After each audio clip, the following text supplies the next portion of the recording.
बचपन के घाव से चंगाई कैसे पाएं? चलिए इस वीडियो में जानते हैं।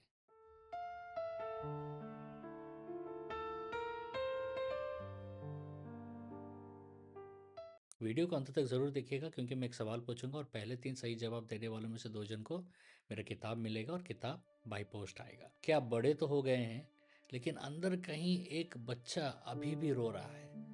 क्या कुछ शब्द, कुछ घटनाएं आज भी आपको अंदर से तोड़ देती हैं? आज हम बाइबल से समझेंगे बचपन के घावों से चंगाई कैसे मिले या प्राप्त करें। सबसे पहला, एक बात जान लीजिएगा, बचपन के घाव असली होते हैं। बाइबल इसे नकारता या डिनाई नहीं करता। बहुत लोग कहते हैं अब तो बड़े हो गए हो, भूल जाओ। पर बाइबल कहती है यहोवा टूटे मन वालों के समीप रहता है और पिसे हुए का उद्धार करता है। भजन संहिता 34:18। परमेश्वर यह नहीं कहता है कि तुम्हारा दर्द छोटा है, वह कहता है कि टूटे मन के पास हूं। दाऊद भी अपने प्रारंभिक जीवन में अस्वीकार का अनुभव करता था। जब सैमुअल आया तो उसके पिता ने पहले उसे बुलाया ही नहीं। कभी कभी घाव वहीं से शुरू होता है जहां से प्रेम मिलना चाहिए था। बचपन के घाव क्या करते हैं, इसको गहराई से समझना है। सबसे पहले पहचान को तोड़ते हैं। अगर बचपन में बार बार यह सुना तुम कुछ नहीं कर सकते, तो वह आवाज बड़े होकर भी अंदर बोलता है और बोलते रहता है। पर बाइबल कहती है क्योंकि तुम मेरे अंतरात्मा का रचना क्योंकि तुम मेरी अंतरात्मा का रचने वाला है, तू मुझे मेरे मन के गर्भ में रच। भजन संहिता 139:13। आपकी पहचान लोगों के शब्दों से नहीं, परमेश्वर की रचना से तय होती है कि आपको परमेश्वर ने क्या और कौन बनाया। दूसरा, डर और असुरक्षा पैदा करता है बचपन के घाव। अगर बचपन में अस्थिरता थी तो बड़ा होकर भी व्यक्ति सुरक्षा खोजता रहता है। पर बाइबल कहती है मैं तुझे कभी ना छोड़ूंगा और कभी ना त्यागूंगा। इब्रानियों का 13:5। समझ रहे हैं? जो कमी मनुष्यों ने छोड़ी उस कमी को परमेश्वर भर सकते हैं। तीसरा, गलत प्रतिक्रियाएं। कभी कभी हम लोगों को दूर धकेल देते हैं क्योंकि अंदर का घाव कहता है पहले मैं छोड़ दूं इससे पहले ही कोई मुझे छोड़े। यह सुरक्षा नहीं है, यह दर्द की प्रतिक्रिया है। अब जानेंगे कि बाइबल के अनुसार चंगाई कैसे आती है। सबसे पहला, घाव को स्वीकार करो, दबाओ मत या नजरअंदाज मत करो। यिर्मयाह कहता है हे यहोवा मुझे चंगा कर, तब मैं चंगा हो जाऊंगा। कितना गहरा बात है। यिर्मयाह का 17:14। चंगाई तब शुरू होती है जब हम स्वीकार करते हैं कि हमें चंगाई चाहिए, नहीं तो चंगाई किसी को नहीं मिलेगी। दूसरा, सत्य को झूठ के ऊपर रखो। समझ रहे हैं ना? अगर बचपन में झूठ बोला गया तू बेकार है, तू कोई काम का नहीं, तो आज वचन से जवाब दो हम उसकी कारीगरी हैं। इफिशियन 2:10। आप एक दुर्घटना या एक्सीडेंट नहीं है, आप एक विशेष स्पेशल परमेश्वर की योजना है।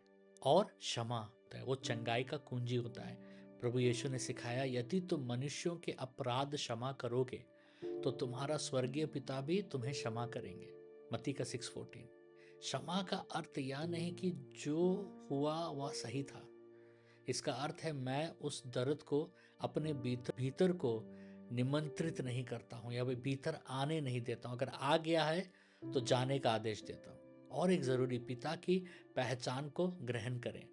अगर बचपन में पिता का अभाव था तो यह वचन पढ़िएगा, मैं तुम्हारा पिता ठहरूंगा और तुम मेरे पुत्र और पुत्रियां ठहरोगे। 2 कुरिन्थियन 6:18। परमेश्वर आपको अनाथ नहीं छोड़ता, उसने आपको अपना लिया है। आपको परमेश्वर को अपनाना पड़ेगा, तभी वो हीलिंग आएगा। बचपन का घाव आपका भविष्य तय नहीं करता है, परमेश्वर का वचन तय करता है आपका भविष्य। देख मैं सब कुछ नया कर देता हूं। प्रकाशित वाक्य 21:5। नया जीवन संभव है, नई सोच संभव है, नई पहचान संभव है। मेरी किताब 21 दिन अपने उपचार के लिए भविष्यवाणी घोषणा ज़रूर पढ़िएगा। ये अमेज़ॉन फ्लिपकार्ट में उपलब्ध है। इस किताब का लिंक नीचे डिस्क्रिप्शन में दिया गया है।